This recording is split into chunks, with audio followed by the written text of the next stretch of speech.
परमपूज्य दादाजी वैष्णव पायन आध्यात्मिक कार्यक्रम पुरस्कार 2025 तो या वर्षीचा पुरस्कार आपण देतोय परमपूज्य मुकुंदनाथ महाराज आंधळे, अध्यक्ष श्री जगदंबा फाउंडेशन आणि ट्रस्ट देऊळगाव रायगड। मी सन्मान पत्राचं वाचन करण्यासाठी श्री राणे सरांना विनंती करतो। योगतज्ञ परमपूज्य दादाजी वैष्णव पायन आध्यात्मिक कार्य गौरव पुरस्कार 2025 सन्मान पत्र आदरणीय परमपूज्य प्राध्यापक मुकुंदनाथ आंधळे, संस्थापक श्री जगदंबा फाउंडेशन आणि ट्रस्ट देऊळगाव राजा यांचे चरणी सादर प्रणाम। गुरुदत्त शैक्षणिक सामाजिक कला व क्रीडा संस्था या शेवगाव जिल्हा अहमदनगर महाराष्ट्र संस्थेच्या वतीने आज दिनांक 12 मे 2025 वैशाख शुद्ध पौर्णिमा शके 1947 परमपूज्य योग तज्ञ दादाजींच्या जन्मदिनी बौद्ध पौर्णिमेचे औचित्य साधून आपल्या अतुलनीय आध्यात्मिक व सामाजिक कार्याचा गौरव सन्मानपत्र देऊन करण्याचे महाभाग्य आम्हास लाभले आहे। राष्ट्रसंतांच्या कार्याने पवित्र असलेल्या अमरावती जिल्ह्यात आपला 20 ऑक्टोबर 1995 रोजी जन्म झाला। वडिलांचे क्षेत्र लहानपणी हरपले, तदनंतर देऊळगाव राजा येथे आजोबाकडे आला। अतिशय प्रतिकूल आणि कष्टप्रद परिस्थितीत आपले बालपण गेले। त्यात 11व्या वर्षी आईचे क्षेत्र हरपले, त्यामुळे आपल्या जीवनात खूप प्रतिकूल निर्माण झाले।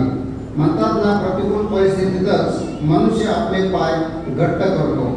पूर्वजन्म कृतं कर्मतः दैवम इति कथ्यते तस्मात् पुरुषा कार्येन यज्ञं कुर्यात् अंतर्धृतः या उक्तीप्रमाणे आपले जीवन घडत गेले। मामाकुळाकडून कट्टर नाथपंथी आध्यात्मिक वारसा लाभल्यामुळे लहानपणापासूनच संगीत, गायन, कथक, नृत्य या अडचणीवर मात करून पारंगत झाला। त्यामुळे अनुराग आंधळे हे नाव कधी मुकुंदनाथ आंधळे झाले हे कळलेच नाही। वयाच्या 12व्या वर्षी श्री जगदंबेच्या भक्तीचा लळा लागला। देऊळगाव राजा येथील प्राचीन चतुःशृंगी देवीची सेवा जप करत साधना केली। दरम्यान आपण संगीत शिक्षक म्हणून काही काळ कार्य केले, परंतु साधनेत कुठलीही बाधा येऊ दिली नाही। परिणामतः देवीने आपणास अनेकदा दृष्टांत दिले। गुरुस्वामी सुभाषचंद्र सरस्वती महाराज आणि आजोबा किसननाथ घोगे यांच्याकडून नाथपंथी दीक्षा प्राप्त झाली। श्री परशुराम नाना अंभोरे जगदंबा उपासक आजीवन संन्यासी व ब्रह्मचारी यांच्याकडून विद्या प्राप्त केली। म्हणूनच आपण हजारो लोकांच्या समस्या सोडवण्याचे व योग्य दिशा दाखवण्याचे महान कार्य करत आहात। श्री जगदंबा देवी फाउंडेशन आणि ट्रस्ट या धार्मिक संस्थेमार्फत सामाजिक व धर्मकार्य अव्याहत चालू आहे। वृद्धांची सेवा, निराधार मुलांचा सांभाळ करत आहात। मंदिरात कुठलाही धर्मभेद, पंथभेद, लिंगभेद, उच्च वर्णभेद पाळला जात नाही।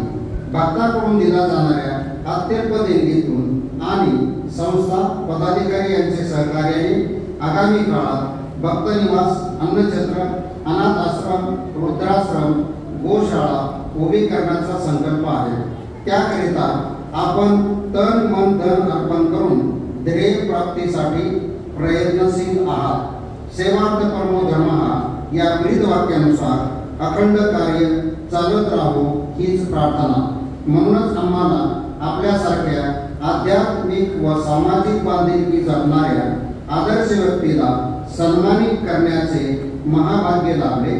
आपल्या पुढील वाटचालीस आमच्या मनपूर्वक शुभेच्छा। श्री अर्जुनराव फडके, अध्यक्ष, गुरुदत्त सामाजिक सांस्कृतिक शैक्षणिक आणि कला क्रीडा संस्था शेवगाव। धन्यवाद। धन्यवाद सर। मी कस्तुरी काकांना विनंती करतो की आपण मुकुंदनाथ आंधळे महाराज परमपूज्य यांचा या ठिकाणी आपण सत्कार करावा, सन्मान करावा। रुपये 11,000 रुपये शाल, सन्मान पत्र आणि सन्मान चिन्ह।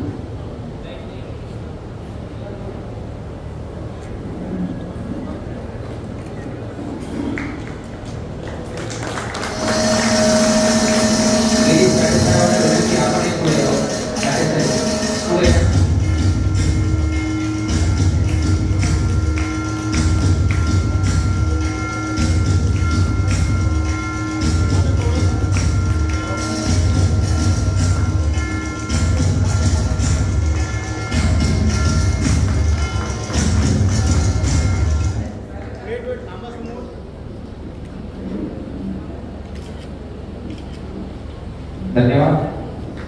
परमपूज्य महाराजांच्या समोर त्यांच्या सुविन्य पत्नी श्री शारदाताई मुकुंदनाथ आंधळे आलेले आहेत. त्यांचा या ठिकाणी सन्मान होतोय. मी प्रतीक्षा पडकी विनंती करतो की आपण शारदाताईंचा या ठिकाणी सत्कार करावा.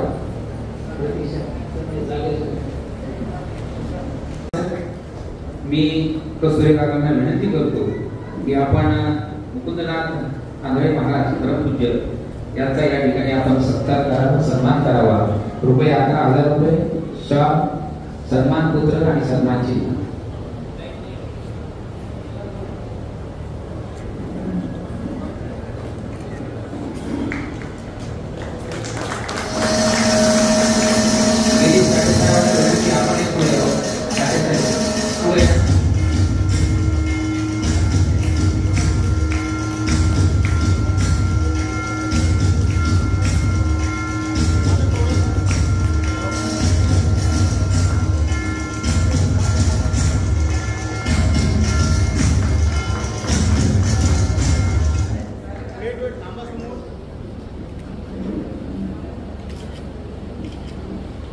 धन्यवाद.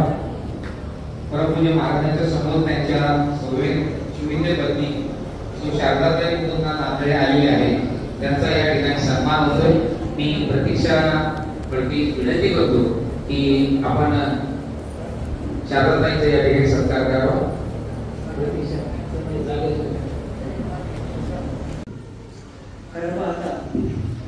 आजच्या या कार्यक्रमामध्ये सर्व मान्यवरांनी आपापलं मत व्यक्त केलेलं आहे आणि या ठिकाणी मी जास्त काही बोलावं अशी इच्छाही नाही, पण तरी सुद्धा बोलतो. त्याचं कारण असं की मला या ठिकाणी रोकडे दादांनी विनंती केली की शाक्त संप्रदायामधून तुम्ही आहात. पडके दादांनी सुद्धा सांगितलं की शाक्त संप्रदाय म्हणजे जगदंबेचे उपासक.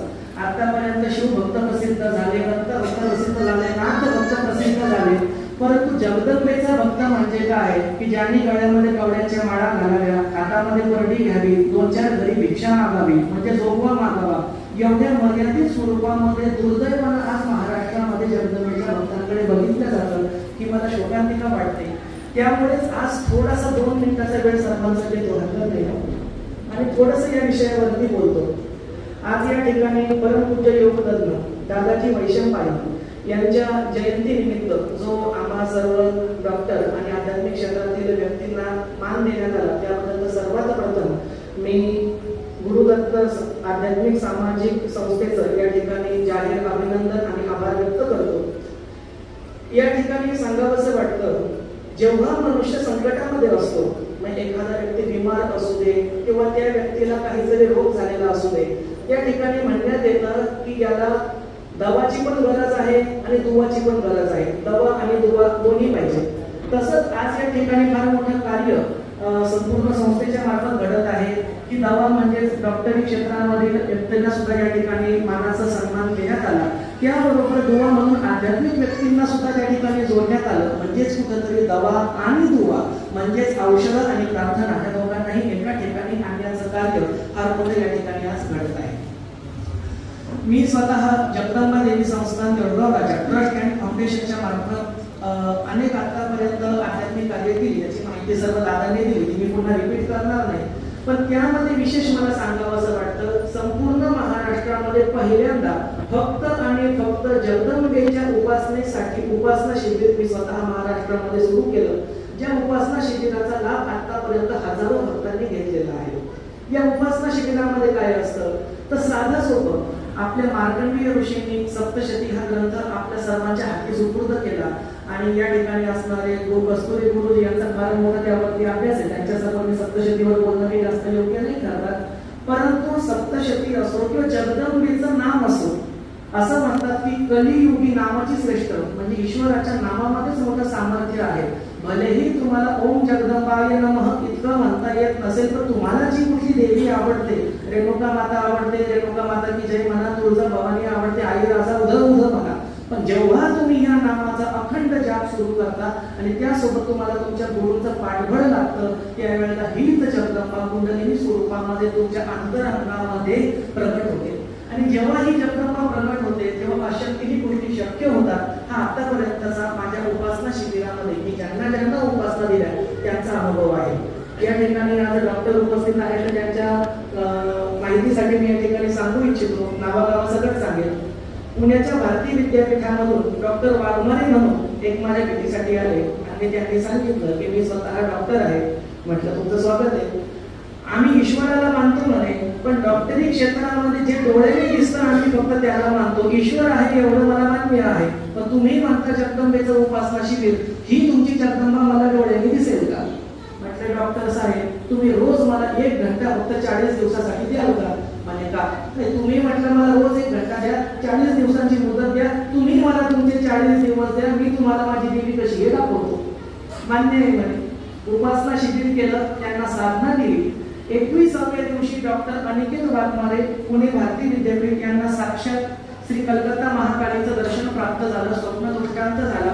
डोळे उघडल्यावरही डोळ्यासमोर जगदंबा उभी होती आणि तिने जे काही त्यांना आशीर्वचन स्वप्नात दिलं, उघड्या डोळ्यांनी पण त्यांना थोडंफार काही जाणवलं. त्यानंतर त्यांनी हे त्यांचे दुसरे मित्र होते doctor Jayesh Waikar, MBBS MD, राहणारा मनसर पुणे, तिकडे सांगितलं. देवळगाव राजाला गेलो, आंधळे सरांनी असा असा मंत्र दिला, मी 40 दिवस केला, मला देवी दिसली. अरे म्हणे तुला भास झाला असेल. नाही नाही म्हणे उघड्या डोळ्यांनी दिसली, मला येऊन बघू दे म्हणे देवी कशी दिसते ते. डॉक्टर जयेश वायकर सुद्धा त्या ठिकाणी आले, शिबिराला बसले. म्हटले सर मी ईश्वराला मानतो, माझ्या घरी देवीची सेवा आहे, पण मी कधी जगदंबा देव देवी डोळ्यांनी पाहिली नाही. वाघमारे म्हणतो मी करू काय? म्हटलं तुम्ही सुद्धा करा. त्यांनी त्या ठिकाणी असणारा पुन्हा श्री रेणुका माता आणि तुळजाभवानीचा मंत्र घेतला, 40 दिवसांचं अनुष्ठान सुरू केलं.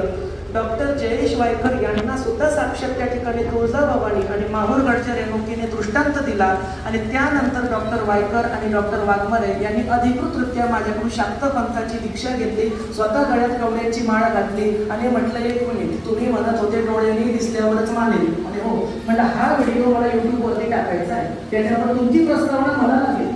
स्वतः त्यांनी ती प्रस्तावना दिली. सांगायचा उद्देश काय? कुठेतरी माझा शिक्षकी पेशा आज ह्या गोष्टीसाठी मला मदत करतो की बऱ्याच वेळेला काय होतं, एखादा निरक्षर व्यक्ती जेव्हा सांगायला लागतो देवाची सेवा करा, याला काय समजते, अनपढ आहे, अनाधिकार आहे, घरी बसल्या बसल्या काय काम. परंतु जेव्हा एखादा सुशिक्षित व्यक्ती आध्यात्मिक क्षेत्रामध्ये काम करायला लागतो तेव्हा साहजिकच समोरचाही विचार करतो की बाबा हा माणूस स्वतः सुशिक्षित असताना, तसं माझ्या बाबतीमध्ये मी संगीत विशारद आहे, गायनमध्ये विशारद आहे, हार्मोनियम विशारद आहे, तबला विशारद आहे आणि या ठिकाणी गर्वाची गोष्ट नाही सांगत, पण अखिल बुलढाणा जिल्हा, जालना जिल्हा, औरंगाबाद जिल्हा, या ठिकाणी अहिल्यानगर जिल्हा, थोडक्यात पुणे मुंबई जर सोडलं तर एका विषयामध्ये विशारद कोणी असेल पण 4 विषयामध्ये विशारद असणारा महाराष्ट्रातील फार मोजक्या बोटावर मोजणाऱ्या लोकांपैकी मी एक आहे. आज हे काही ते शिक्षण प्राप्त केलं, शाळाही सोडलेली नाही, माझे प्रायव्हेट क्लासेसही सोडलेले नाही, प्लस माझं आध्यात्मिक कार्यही सोडलेलं नाही. आज हजारो भक्तांना फायदा होत आहे. भक्त रडत येतात, त्यांच्या अडीअडचणी घेऊन येतात. माझ्या परमपूज्य गुरुच्या आशीर्वादाने आणि जगदंबेच्या आशीर्वादाने मला त्या ठिकाणी काही वस्तू उचलून घेण्याची गरज पडत नाही. फक्त 2 हात तिसरं मस्तक जोडून रामाबाईला म्हणा तो म्हटलं की आई त्याचं सर्व निवारण कर. तर आतापर्यंत हजारो लोकांना अनुभव येत गेला. हजारोनी माझे शिष्य तयार झाले. त्या शिष्यांना आईसारखी वडिलांसारखी मया लावत घेऊन आजच्या आपल्या कार्यक्रमामध्ये सुद्धा मीनाताई धुमाळ आणि मंगल चांकुलबाई आपण तुम्ही बसत या 2 जणी या माझे शिष्य आहेत. या कुठेतरी शिर्डीच्या जवळपास राहतात. 1 वर्ष जवळजवळ त्यांची आणि माझी भेट होत नाही, पण आज आमचे गुरु कुठेतरी कार्यक्रमाला यायला लागले तर आम्ही सुद्धा आमच्या वडिलांच्या भेटीला येणार म्हणून त्या गाडीवरून तिथून इथपर्यंत आले. तर असंच हे कार्य जगदंबे माझ्या हाताने घडवून घेत राहू. आज डॉक्टर, इंजिनियर, वकील, त्या ठिकाणी असणारे शिक्षक यांनी फार मोठ्या प्रमाणावरती माझ्या हाताने शाक्त पंथाच्या दीक्षा घेतल्या, उपासना सुरू केल्या. त्यांच्या आयुष्यामध्ये सकारात्मक बदल घडले आणि या ठिकाणी एक अनुभव चमत्कार फडके दादांच्या अनुमतीने सांगू इच्छितो. तुम्ही जो हा पंच दिला त्यावरती गुरुदत्त महाराजांचा मंत्र आहे आणि याबरोबरच एक वाक्य आहे, ओम आनंदम हिमालयम विष्णू गरुडध्वजम ओम शिवदत्तम गायत्री सरस्वती महालक्ष्मी प्रणम्याम्यहं. हा पंच ज्या वेळेला अंगावर घेऊन कोणीही घरी बसला, हा अनुभव स्वतः मी घेतला. एवढं डीपली ध्यान लागतं, खोटं बोलणार नाही या ठिकाणी साक्षीने. त्यामुळे आज या ठिकाणी जाहीरपणे सांगतो की मला जे काही कळतं बाकीच्या परमपूज्य गुरूंनाही कळतं. आज या ठिकाणी जे दादाजींची मूर्ती आहे किंवा जी दत्त महाराजांची मूर्ती आहे, साक्षात त्या मूर्तीमध्ये एवढं चैतन्य भरलेलं आहे की या चैतन्याचा लाभ आपण आपल्या कैवल्य प्राप्तीसाठी करू शकतो. त्यामुळे अधिकाधिक प्रमाणामध्ये आपण साधना मार्गाकडे वळावं. अंतरशब्द किंवा गाभणपणा एवढ्या या शब्दापुरतं या आध्यात्मिक वारसाला मर्यादित न ठेवता दादाजींचा वारसा जसा या ठिकाणी संस्थेमार्फत सुरू आहे तसाच तो आपण पुढे न्यावा. एवढं बोलून माझ्या या फार मोठ्या भाषणाला पूर्ण विराम देतो. जय जगदंब, जय गुरुदेव. जय देव जय देव जय मंगलमूर्ती होती मंगलमूर्ती दर्शन मात्रे मन सर्वे मात्रे मन कामना फुटी. जय देव जय रत्न भरत गौरी कुमारा चंद्रनाची मूर्ती कुंकुमेश्वरा हिरे मुदर शोभरा कुंददेव पुरे करणी लागरिया.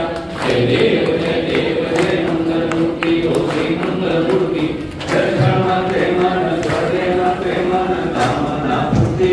जय देव जय लंबोदर पीतांबर शिवर वंदना सरळ सोंड वक्र तुंड त्रिनयना दासा माता वक्तारे सदना संकटी बाबा मे निर्माणी रक्षावे सर्वर वंदना. जय देव जय मंगलमूर्ती होती मंगलमूर्ती गुरु साक्षात परब्रह्म तस्मै श्री गुरुवे नमः. दिगंबरा दिगंबरा श्रीपाद वल्लभ दिगंबरा दिगंबरा दिगंबरा श्रीपाद वल्लभ दिगंबरा दिगंबरा